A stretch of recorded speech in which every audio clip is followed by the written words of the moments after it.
Welcome back to another exciting episode of Cyber Defense TV. I'm your host, Gary Malevsky, and the publisher of Cyber Defense Magazine.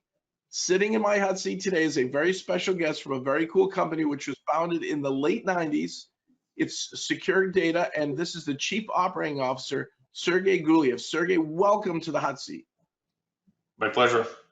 So you own the website SecureData.com, which has been around forever, but you also have SecureDrive.com? Correct. We operate several websites. Okay.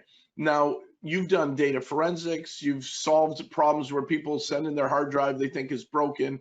And I probably used you in the late 90s, early 2000s.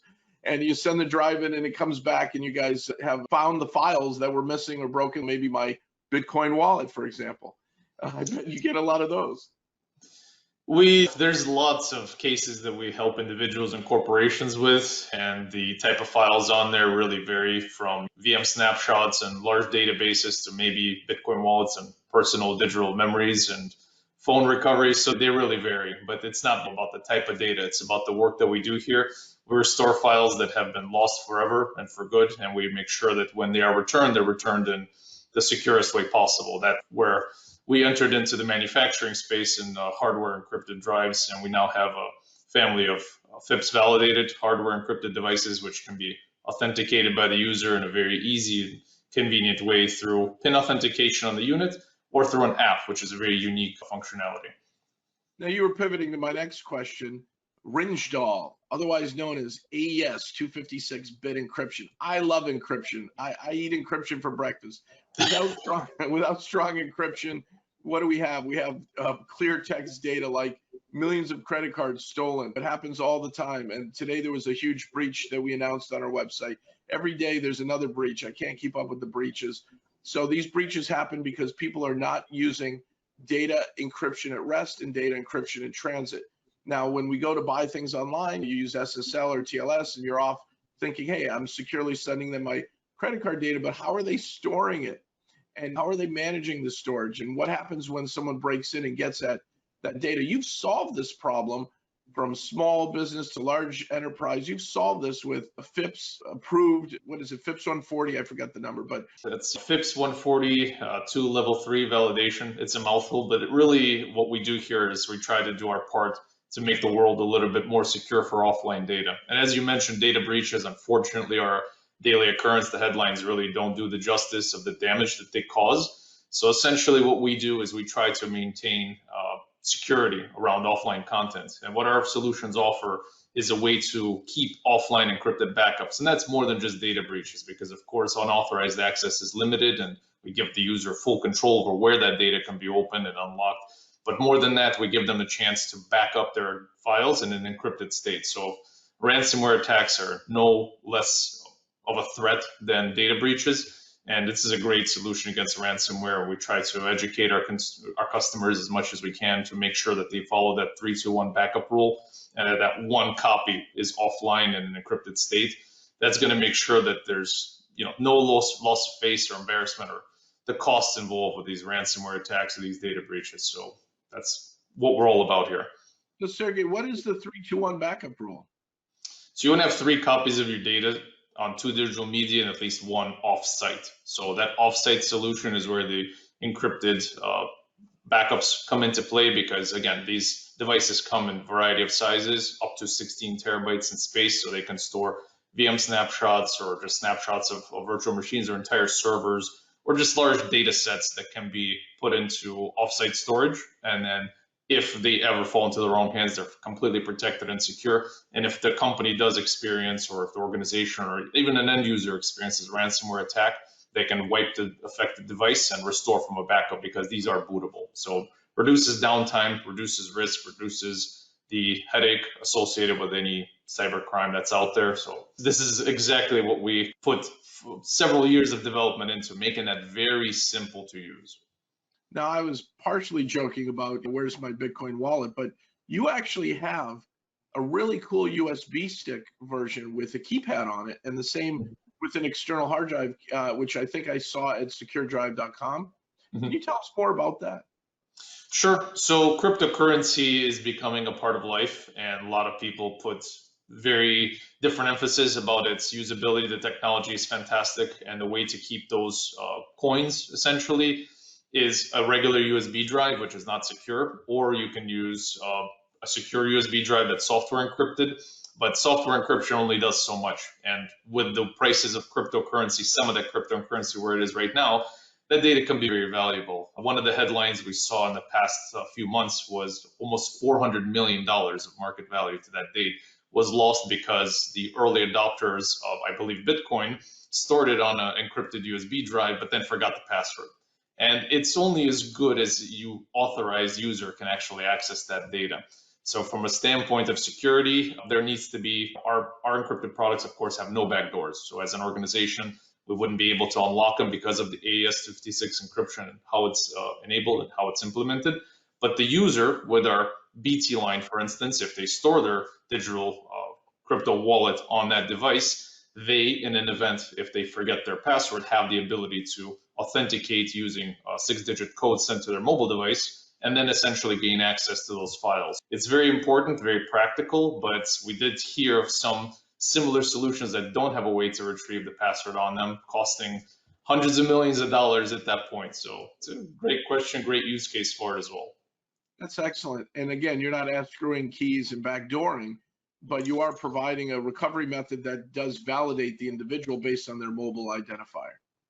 Absolutely. The premise behind that is everybody has a mobile device at this point. So the way we put security through it is that you can piggyback off the built-in security in the mobile devices, but in addition, two-factor authenticate, which can then be also used to restore credentials in case they're lost. That's awesome. And anybody can afford a secure drive, from a home user all the way to SMB to large enterprises. Data security is not something that's primarily focused on price. Generally, people that avoid paying a little bit for security end up paying a lot more on the back end. That's essentially the world we live in. So they start around $79 as far as security goes and keeping private and confidential data. I'd have to agree with you, very cost effective. Sergey, where is SecureData as a company going? You started in the late 90s in LA with forensics on hard drives. You've expanded. You've got offices and plants now in Ohio where the land and prices are great. You guys keep expanding. Technically, what else are you doing? What innovations are on the horizon? And where is SecureData going as a company? It's a wonderful question. Thank you. So essentially, we don't see that any of the core businesses of data recovery or forensics being on any kind of a downturn because of the amount of data that's being created and the challenges associated with storing it, maintaining it, losing it, backing it up, as well as evaluating it. And some particular cases, that's still a process that's going to be around for a long time and only going to be a lot more invasive and in demand. As far as the security data itself, as again, it's exponentially growing in every single year. So it will always become a problem or challenge to maintain security of it. So as an organization, we feel we have the utilities and tools and the knowledge from data recovery experience, forensics, and data encryption and storage in general that's going to allow us to keep creating innovative data security solutions to help customers manage offline data, as well as help them with their problems with security in the cloud. And if they ever experience data loss, then of course we're there to help them with on-site services, remote services, or in-lab services with our infrastructure that's growing in scale to a global level. Sergey, wouldn't you say that since COVID, with 50% plus working from home, a total shift in the dynamics with, it used to be in 2019, maybe 2% working from home, and now half of us or more, that we've got computer hygiene issues, we've got data storage issues, encryption can solve probably half of the problem. Is this helping boom the market for you? Do you think companies are finally realizing how important encrypted storage is, even in remote locations now, people's houses? So the network of individuals now taking the content of companies, their lifeblood, their digital data off-site and off of encrypted networks and off of secure networks is definitely posing a huge challenge for IT firms, which have been focused up to 2019 on solely cybersecurity. So we do see that there's an increased demand because of just the way that we see it's a shift in the way that people will do business from now on. video conferencing, at home working, even when we do return to normal, hopefully sooner rather than later, we still see that as going to be a part of life. And IT personnel and managers and directors and security managers, they will still have that problem that data is traveling on USB drives, they're still traveling offsite on laptops and tablets, and it's moving around. So there's always going to be a need for organizations to get their hands around data that's not sitting in the cloud or sitting on storage servers somewhere. So from that standpoint, we do see a significant increase because of the demand was sudden, and now it's evening out.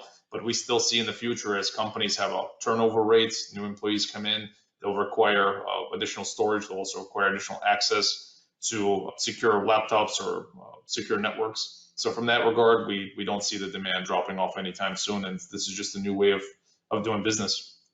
And storage has exploded. You can get 10 terabyte hard drives for your laptops now. 10 terabytes for a laptop. And I remember the good old days with the floppy drive. So things have changed over time. Does that constraint, it used to be size constraints. Now, does the encryption, when you're encrypting the drive, let's say it's 10 terabytes, and using 256-bit, I haven't done the math, but are you really only able to store half that much information or a quarter? Like, how much space do you have when you're encrypting everything? So this is a wonderful topic to discuss, because this brings into question a software-based encryption versus hardware-based encryption. What our drives are manufactured on, and that technology doesn't actually degrade any of the speed, performance, or the storage capacity.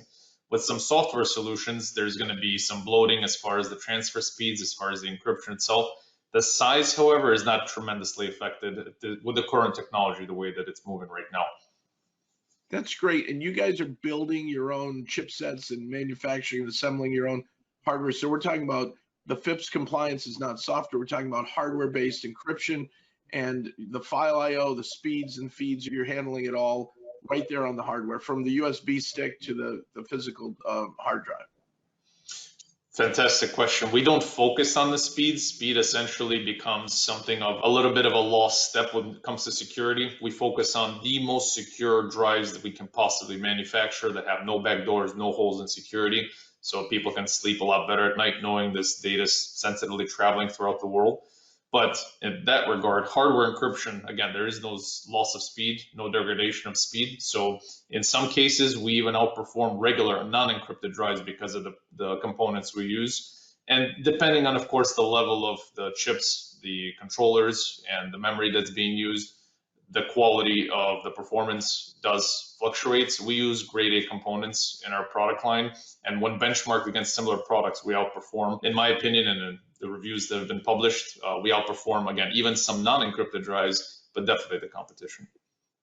That's fantastic. Sergey, is there anything else you'd like to share with our viewers and listeners that we haven't covered? Would like to just share the fact that cybersecurity is a big part of the business world, and people just need to take a second and go through their backup strategy, go through the security strategy, educate their staff on effects of cybersecurity. Just awareness, something as simple as not clicking on links that are coming in the email. It'll make the world a lot safer, and we should make it as difficult as possible for any cyber criminals out there to get access to any accounts or get access to any data, which should be kept safe. And it's great for security, and security is great for everybody. So that's the last thing we'd like to leave with. Okay, and the best practices and backups, 3, 2, 1. I love that. That's new for me. Do you have any white papers or data sheets or anything on your website that we can send our viewers and listeners to download? Of course, yeah. We have a special section for the resources on our website where viewers can get this information. It's really, for us, it's great to educate people on this, because everybody experiences data loss, no matter the size or no matter the prepared. So you have to have backups. You have to keep checking those backups. And again, a great way to keep them is offline and encrypted, regardless of if there's three copies in the cloud. Something can always happen to data centers. Something can always happen with ransomware attacks. When it's offline and disconnected, it gives you the best place to store it.